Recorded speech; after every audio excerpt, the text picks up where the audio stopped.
السلام عليكم. الأستاذ وليد فراج الإعلامي السعودي المحترم ليه رأي كده في موضوع عودة محمد صلاح أو انتقاله للدوري السعودي. طبعا احنا عارفين إن الكابتن محمد صلاح آخر موسم ليه مع ليفربول هو الموسم ده، وأعلن الطرفين ذلك، محمد صلاح وليفربول أعلنوا الانفصال بالتراضي بنهاية الموسم ده.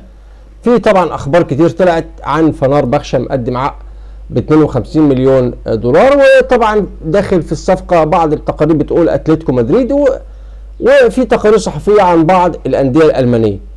لكن طبعا احنا ما ننساش ان كان الدوري السعودي كان محتاج صلاح او كلمه، بس الكلام ده كان من سنتين ثلاثة. دلوقتي الأستاذ وليد الفراج، بس أنا عايز بس قبل ما تشوفوا التعليق بتاع الأستاذ وليد الفراج عايز أقول بس حاجة للإخوة السعوديين او المصريين. مثلا احنا يا جماعه ما فيش اي منافسه او مثلا حرب مع اعلاميه ولا اي حاجه، احنا اخوه في الاخر وفي الاول، كل واحد له رايه، وكل التقدير والاحترام لاي واحد له راي، حتى لو كان مخالف لازم يكون في احترام للراي الاخر.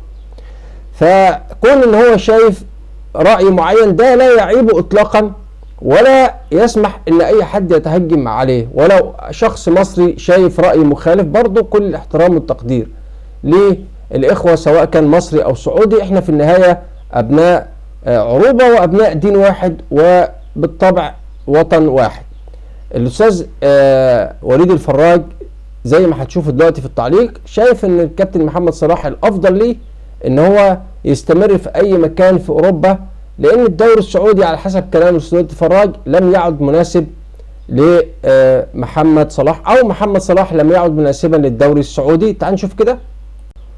هو هنا الأستاذ وليد الفراج بيقول: أتمنى للنجم الكبير محمد صلاح ختام مثالي لمسيرته الملهمة التي قام بها في إنجلترا للبقاء في أوروبا أو أمريكا، سيكون مناسبا له أكثر من احترافه في الشرق الأوسط. صلاح لم يعد يناسب خطط روشن، دوري روشن يعني السعودي المقبلة، سيطالب بما كان يقدمه قبل 3 سنوات، وجمهورنا لا يرحم ولا أظنه يحتاج هذا الضغط الآن. الكلام معناه إيه؟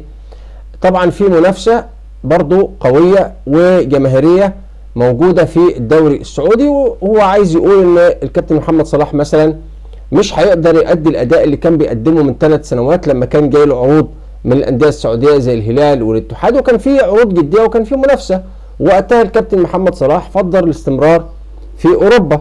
هو بيقول طبعا المنافسة، معنى كلام الاستاذ وليد الفراج، المنافسة قوية والضغط الجماهيري هيكون كبير، والكابتن محمد صلاح مش محتاج الضغط ده. لكن الحقيقه كامل الاحترام طبعا للاستاذ وليد الفراج، انا عايز اقول له برضه حتى في الدوريات الاوروبيه اللي هي بمعنى اصح الغير مصنفه من الدوريات ال5 الكبرى، هناك برضه ضغوط اكتر كتير من الضغوط الموجوده في الدوري السعودي مع كامل الاحترام.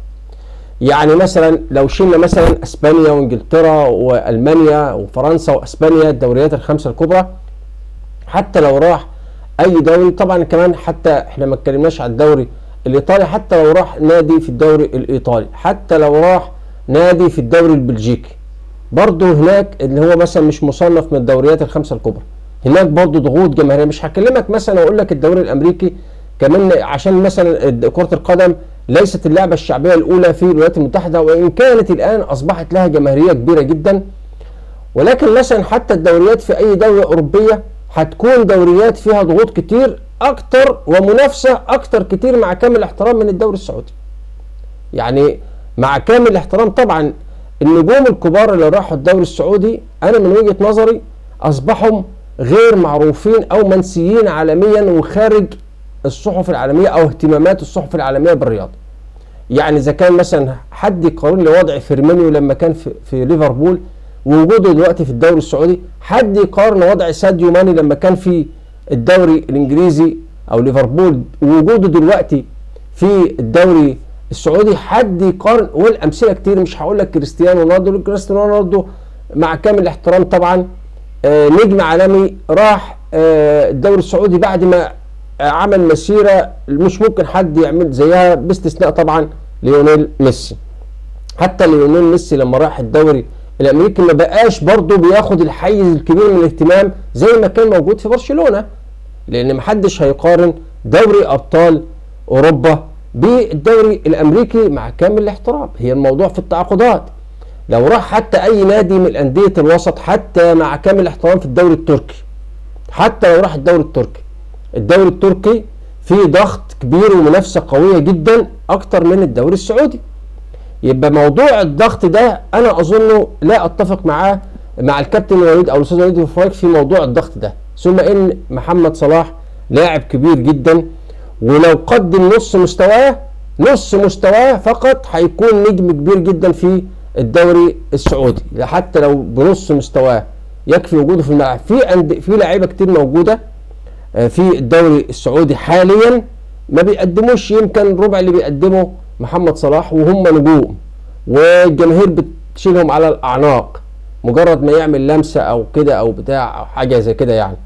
فطبعا هي وجهه نظره، كامل الاحترام ليه. طبعا الكابتن محمد صلاح اعتقد وبنسبه كبيره هو نفسه مش حابب ان هو يرجع للمنطقه العربيه باكملها. محمد صلاح على اقصى تقدير قدامه كمان سنتين في الملاعب. طبعا هو عنده كاس العالم مع منتخب مصر في شهر 6 الشهر الجاي ان شاء الله. بعد كاس العالم هتكون وجهته الى احد الانديه الاوروبيه او الدوري التركي على اقصى تقدير. اعتقد ان هو في كل الاحوال حتى لو في عرض من الدوري السعودي مش هيجي الدوري السعودي، هو مش حابب يرجع للمنطقه العربيه، حابب يكمل في اوروبا. هو كل الاحوال من وجهه نظري محمد صلاح قدامه سنتين على الاكثر، ومفروض ان هو هيعتزل اللعب رسميا ان ما كانش سنه كمان، لان طبعا النجوم لما بتقل مستواها مع مرور الوقت يفضل ان هي تعتزل عشان تفضل الصوره المثاليه او الصوره الجيده لمستوى اللاعب. لان اللاعب لما بيفضل لفترات كبيره من العمر ويبدا مستواه يقل بصوره كبيره جدا جدا، بيبدا بعض الجماهير تهاجمه على مستواه او السخريه من مستواه، وده الحقيقه بتكون نهايه غير جيده ومأساويه للنجم. وشفنا الكلام ده حصل مع نجوم كتير كملوا في الملاعب لفترات كبيره لحد ما ساء مستواهم بصفه كبيره. طبعا ما تتكلمش على ليونيل ميسي، لان ميسي حتى لو اعتزل في اي وقت هو مستواه متوهج، لان في فرق كبير جدا جدا بين مستواه ومستوى اي لاعب تاني موجود حاليا او قبل كده، بكل امانه باستثناء مارادونا. يعني ميسي ده ظاهره لوحده ما ينفعش تقارنها باي حد تاني وتقول ان هو لاعب لحد ما بقى عنده 40 او 30 او 45.